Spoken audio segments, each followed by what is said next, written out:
Stumbled unaware on the keeper of my soul. In the brilliance of her aura, I could see the promises of deity.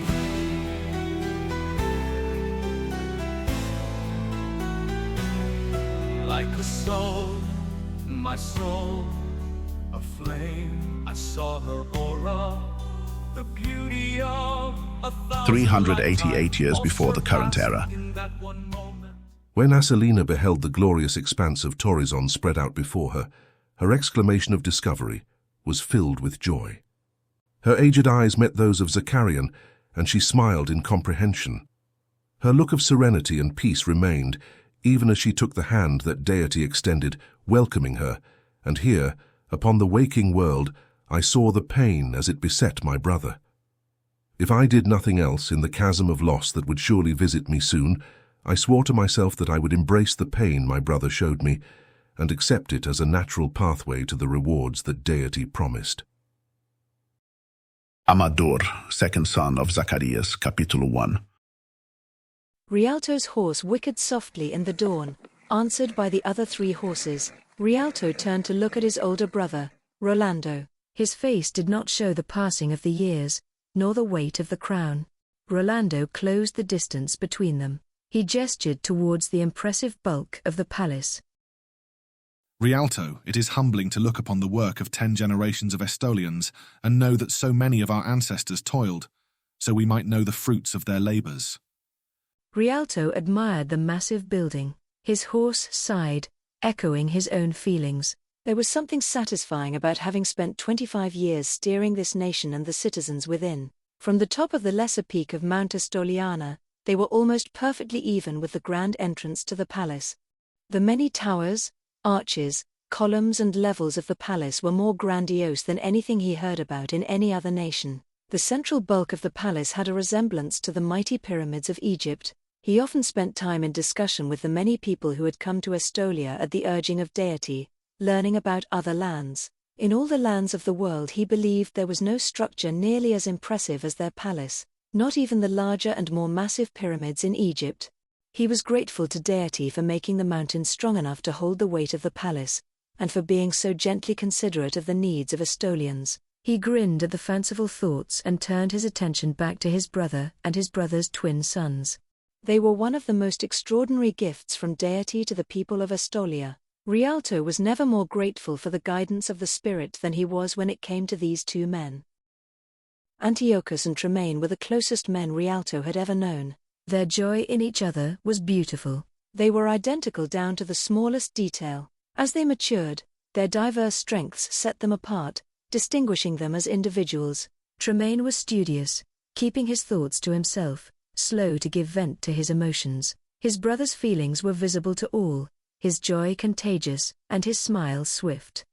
Once they received their blessing at 18, their Bendalora, it was easily accepted by all within the nation that Antiochus was destined to wear the crown, and that he would wear it well, representing the nation with a beautiful giving nature and large heart. Equally obvious to all was Tremaine's spiritual future. More than once Rialto saw an Estolian, introduced to the 2 men, relax with a peaceful easing of tension once they were told Tremaine would, in the fullness of time, keep the soul of Estolia. Tension. That was one of the unwritten elements. Those who understood the history of Estolia, and the myriad promises of deity to Zacharias, realized how critical these 2 young men were to their continued prosperity. The time in the temple, as acolytes, did something for the youth of the nation.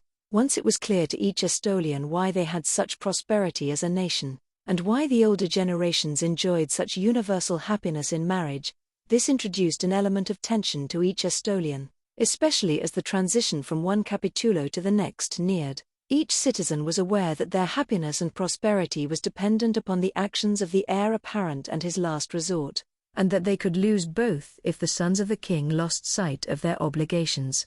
The inevitable uncomfortable background tension felt by the citizenry as the transition neared was always eased once they met Antiochus and Tremaine. Each citizen could instinctively sense their sincerity, could tell that the 2 brothers would fulfill their obligations, thus providing another capitulo of peace and prosperity for the nation.